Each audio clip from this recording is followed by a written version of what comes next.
Барлықтарыңызға сәлем. Бүгін мен сіздерге черешня в шоколаде жасаудың мастер-классын көрсететін боламын. Видеоның соңына дейін көріп, ұнаса лайк басып, сұрақтарыңыз болса комментарийға жазып өтіңіздер. Ал енді бастаймыз. Бұл үшін бізге осындай черешня керек.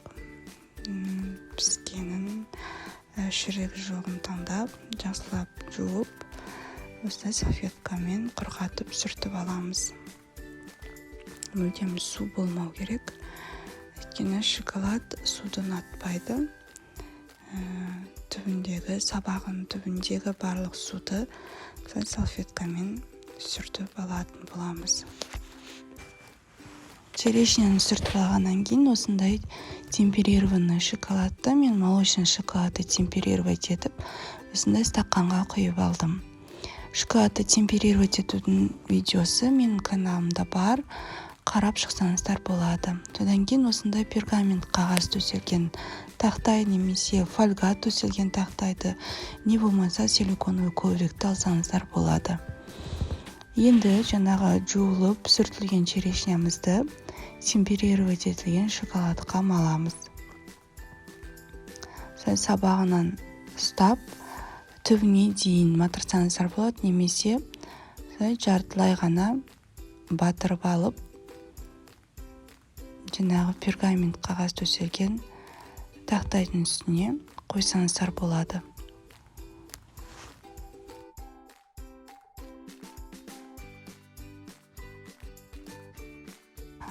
Егер черешняны түбіне дейін батырып сізде жасағыларыңыз келсе, солай зубочистканы черешняға қиғашынан тығып, сайынан шоколадқа түбіне дейін айналдыра отырып батырып алсаңыздар болады. Черешня өте қатты піскен болса, зубочистка дұрыс тұрмайды, сондықтан да өте нәзік, сабағы бәрі нәзік болып тұрады, сондықтан да ақырындап жұмыс жасағандарыңыз жөн.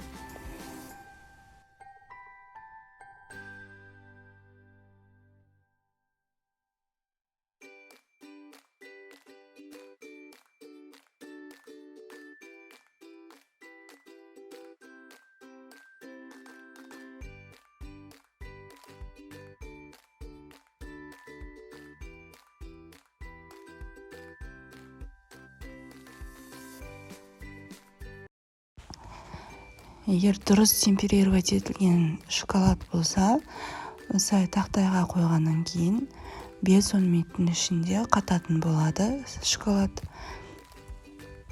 Дұрыс темперировать етудің 3 түрлі видеосы менің каналымда бар. Сіздерге ыңғайлы болу үшін мен осы видеоның астына ссылкасын қалдырып кетемін.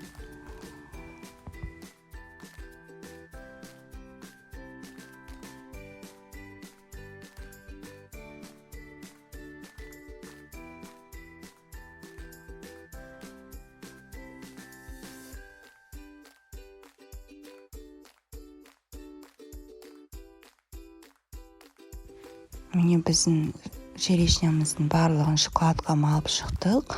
Дұрыс темперировать етілген шоколад осылай 5-10 минуттың ішінде тез қатып, тақтайдан оңай алынатын болады.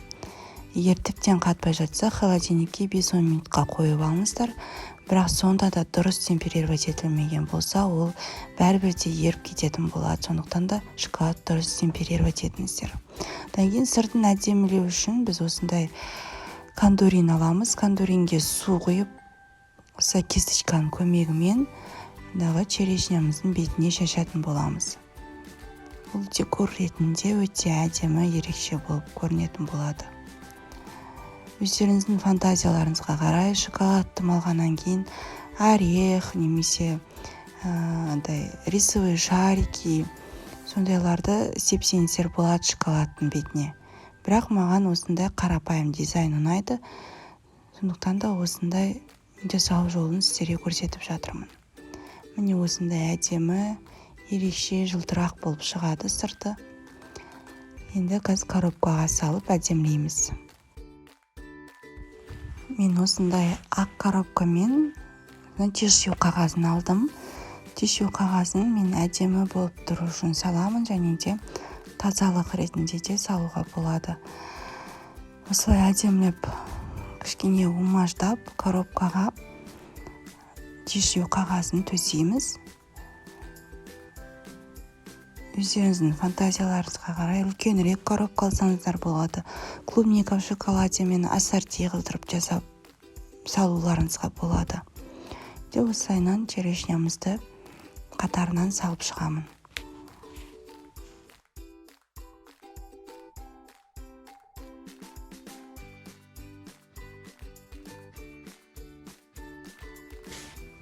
Міне осындай өте әдемі, ерекше бокс болып шықты. Өте дәмді болып шығады. Міндетті түрде жасап көріңіздер. Қазіргі жаз айында черешняны табу оңайырақ. Және де сорттары да өте жақсы.